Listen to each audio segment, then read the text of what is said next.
This episode of the Luxury Agent Podcast is brought to you by Janson.ai, founded by luxury agent and AI consultant Rick Janson. Janson.ai equips business owners with AI-powered tools, virtual assistants trained to work smarter, and practical upskilling, all designed to simplify operations, reduce costs, and accelerate growth. But the real goal, to give you your time back, so you can build a business that supports your life, not one that runs it. Stop missing your kids' events. Actually relax on vacation. Pour your energy into what matters most. You, your peace of mind, and your most important relationships. Offload the stress. Ditch the grind. Start working smarter. Visit Janson.ai to book your free consultation and explore smarter ways to scale.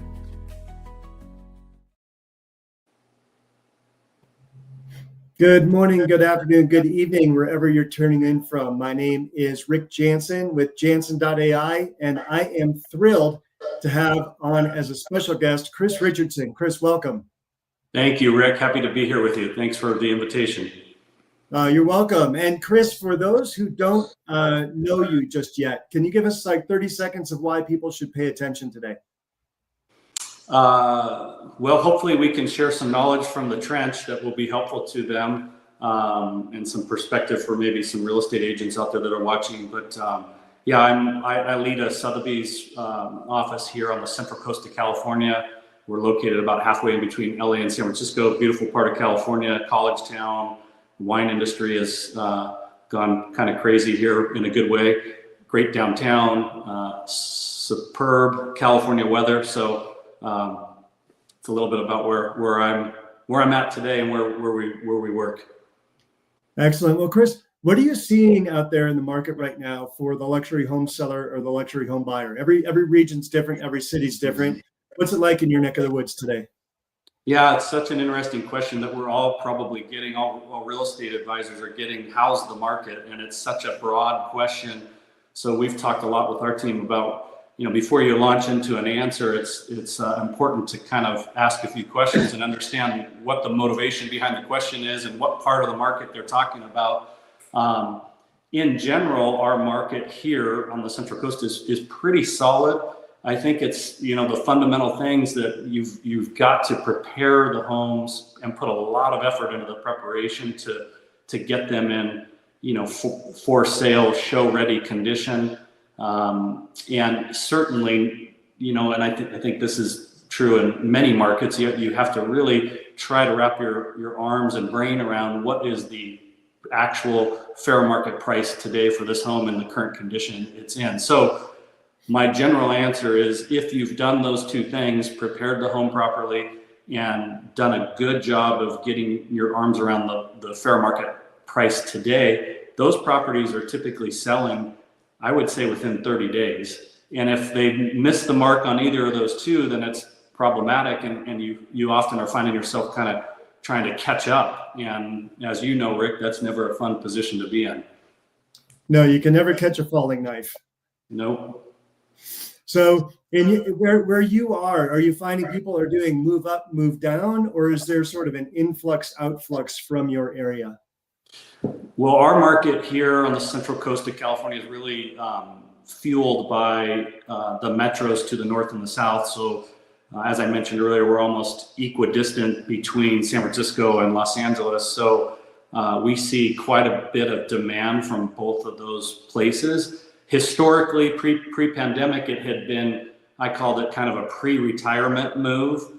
But then obviously the pandemic changed our market, like most markets in the country, and it opened us up to buyers, earlier in their career because they were able to work remotely.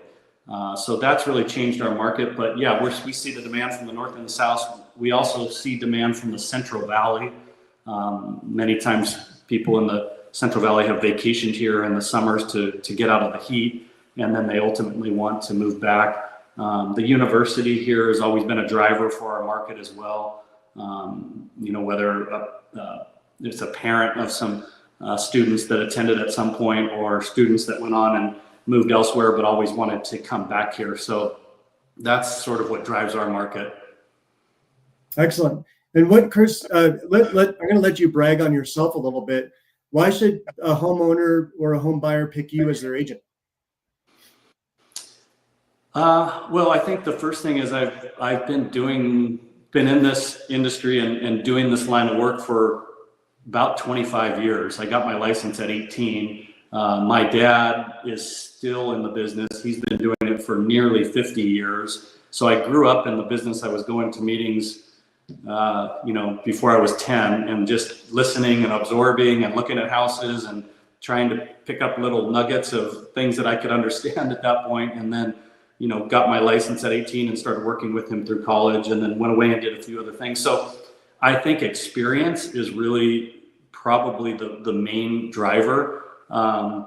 You want to be that trusted advisor to your clients, and having gone through several different markets and just being in the business for that period of time and doing, that volume of work, you learn a lot. As you know, in this job, every transaction, every sale is different than the last one. So you're just constantly kind of building that knowledge base. So I think that's probably the number one thing.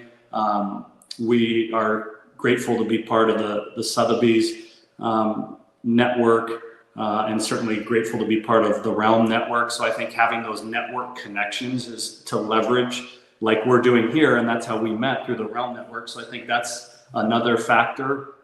And then, having the right support staff. We have in our company, we have a full-time marketing director who's supported by other marketing teammates throughout different states. And we have legal support. So just all of those tools and resources that, you have in your back pocket and at your disposal based on what's necessary in a certain situation. So I think those would be the reasons I would say, to answer your question, Rick. Well, absolutely. And that experience goes, it speaks volumes, right? And like you said, going through different markets, right now, when we're in a chaotic market, how things are going to play out. You have the patience to consult your client, and you're not just there desperate to get a sale. You're an experienced advisor. Yeah, I think that's a big component of it. I mean, how it is early on in your career. You're like, I need to close this because I got to pay some bills. And so, not to say that you make decisions that aren't proper for your clients, but there's pressure on you to, get transactions closed. And obviously that's what we do, and that's how we get paid. But later in your career, that pressure is far, far less. And so I just think you're able to, really look through the lens of what's purely in the best interest of the client. And sometimes it's, this may not be the right house. It just doesn't feel like this is working for whatever reason. And so having the confidence to say, maybe we need to look elsewhere, or maybe this isn't our buyer, and being confident in that, I think that's really empowering. I think that's absolutely true. And this question is going to be for the homeowner as well as for the agent, as we transition to the agent section of this podcast. How do you price an unusual or unique unicorn home? Something that doesn't, for an early agent, early in their career, they might think this house has no comparables. There are no comps. Mm-hmm. How do you approach something, especially in the luxury realm? You have homes with such unique features, such unique attributes, such unique selling propositions. What's the approach to pricing that? It's a great question, and I had one of those recently, and there's a couple in the market that are out there right now in our local market, and it's really challenging because you look at the most comparative data that you can find, and obviously in these type of situations, there's never a perfect comparable sale or listing, but you can get in the realm with data. I think really analyzing it and trying to make some additions based on what maybe a comparable property does not have, or subtractions for things that the comparable property has and yours doesn't, sort of kind of in the appraisal realm. But there's an intangible piece, and as you know, I often say it's more of an art than a science sometimes, especially with these high-end luxury unicorn type properties. That being said, my experience has been, regardless of that unicorn nature, you still really have to do the work, and you got to get as close as you can to the market data.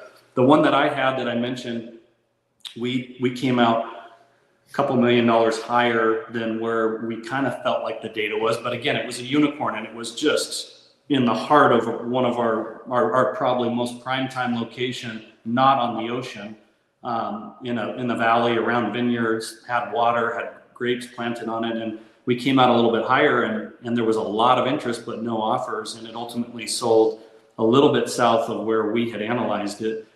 But I thought it was a property that might fetch above where you think it might be because of everything it offered. And what my experience on that listing showed is that, yeah, that's great and fantastic, but it's still got to be based on data. And you see the emotions come in sometimes when there's multiple offers and that sort of thing, and sometimes properties go above. But this was about a $10 million property, which is at the ultra high end of our market. So to give some context.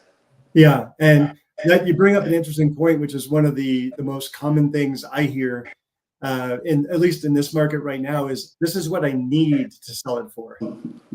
And need is emotion, and data is pricing, right? So how does let's talk to the agent for a second. How do you address the I need to sell it for this much objection or hurdle with the luxury seller? That's always a tough one. The other one that we hear a lot is I'm not going to give it away, which obviously we know no one's going to do that. I think they're kind of interesting comments, and I understand and appreciate them, because if you're an owner of a luxury property, you know what you've put into it, you know what it offers, and you cherish it. So I do appreciate those comments, but we do hear those from time to time. So I think you really just got to do your best to lean into, hey, the buyers that are going to be looking at these properties, they're very astute. They've owned many homes. They're going to be doing this analysis. So if we haven't done the homework and aren't honest with ourselves about what that analysis says, we're going to be behind the 8 ball, and we may miss an opportunity with a great buyer. So let's really lean into this. Let's go look at some of these properties. If you haven't seen them, let's at least look at them online and talk about them, and why you think your house is worth more or less, to try and get them in the position of looking at it from the buyer's perspective a bit. Like, would you deploy that capital at this price for your home today based on all of this data? And obviously those conversations can be a little challenging, but I think candidness is really important in a polite way, that, hey, let's just look at this from that perspective, and let's look through the lens of the buyer and see, what does that tell us? So I think that's really, important and hopefully helpful. And I think that's an excellent approach. And you take the buyer on the tour, either online or in person, and say, if you were a buyer right now, which home would you buy? Or what price would you pay for your home? And being experienced in your career, Chris, like you said, it might be the time to walk away from that client, or just to advise them to wait a year or two. Yeah, absolutely. So I imagine you have, I'm throwing some hard ones at you here, and you're fielding them well, because you've been doing this since you were 18. So I applaud you for that.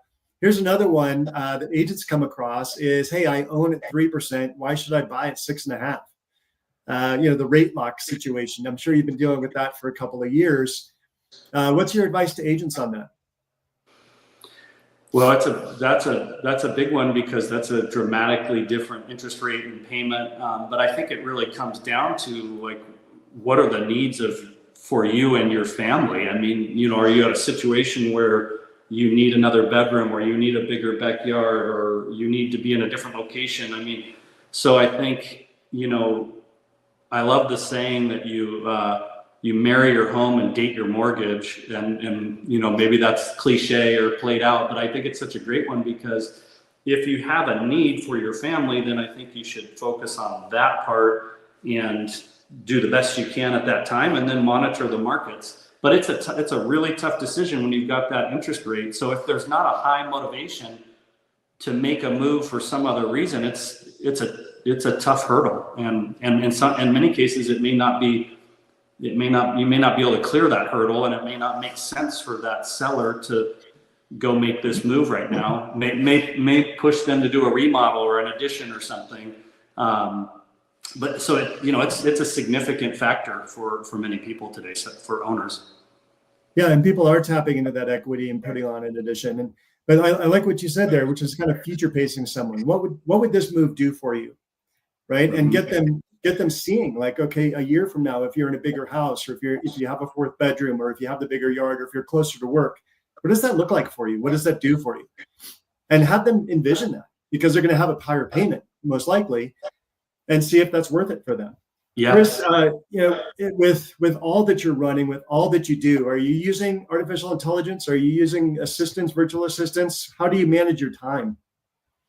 I'm using it. I probably could use it more, like all of us. I mean, it's like any technology. I think we learn and we use a segment of it or a fraction of it. But yeah, one of the things that I struggled with is writing. I think I can communicate fairly well, like we are here, but I've always had a harder time expressing myself in the written form. So I've really used, Chat GPT to help me with my writing. So, I'll write certain things and then I'll drop them in, and then I, always want to make it from me and make it sound like me, but it's really helped me kind of organize my thoughts a little more clearly. And so that's one way that I'm using it pretty consistently. Love to learn more ways. I think it's important to be integrated with it. I think one of the most important things, a good friend of mine, I think you've probably met, who's been a speaker at Realm, Mark McLaughlin, talks about, like, hey, your clients are using it, and you better be using it too, so you're kind of on par with them. And I think that's a good reminder to continue to always be learning and trying to stay current with whatever technology it may be at that time. I love that. And one of the things I've been doing with investors, and these are sort of, in the $500,000 to $700,000 price point or lower, but I can upload comps from my MLS, and ChatGPT will actually read the pictures, read the descriptions, pull out the square footage, pull out the acreage, and spreadsheet it all out for me. And so, to be able to, there are all sorts of comp programs out there, but ChatGPT has gotten so good that I can snap a few pictures during a listing interview, upload those pictures, and say, hey, compare my property. What are the features? What are the price? Here are the stats on mine from county records or from past listings, and have ChatGPT run some comps. So when you say your clients are using AI, some of them are using it they're that savvy. They're running the numbers ahead of you. They might just be pulling out Zillow comps and throwing in all the Zillow comps in there, but ChatGPT can crunch it whether it's formatted or not. So I love the fact that you're trying to stay on pace with or ahead of your clients. Chris, I thank you for your time. I don't want to keep you too long, but if people want to refer you business, or if people want to reach out to you and hire you, how do they reach you? Well, they can certainly shoot me an email or a phone call. I'm happy to share my email with you. It's chris.richardson@sothebysrealty.com. That's probably the best way. Okay. And yeah, always happy to connect. We'll make sure that people have that when this goes out. Chris, thank you so much for your time. Always good to see you. My pleasure, Rick. It was a lot of fun. I appreciate the invitation and spending the time with you. This episode of the Luxury Agent Podcast is brought to you by Janson.ai. Founded by luxury agent and AI consultant Rick Janson, Janson.ai equips business owners with AI-powered tools, virtual assistants trained to work smarter, and practical upskilling, all designed to simplify operations, reduce costs, and accelerate growth. But the real goal, to give you your time back, so you can build a business that supports your life, not one that runs it. Stop missing your kids' events. Actually relax on vacation. Pour your energy into what matters most. You, your peace of mind, and your most important relationships. Offload the stress. Ditch the grind. Start working smarter. Visit Janson.ai to book your free consultation and explore smarter ways to scale.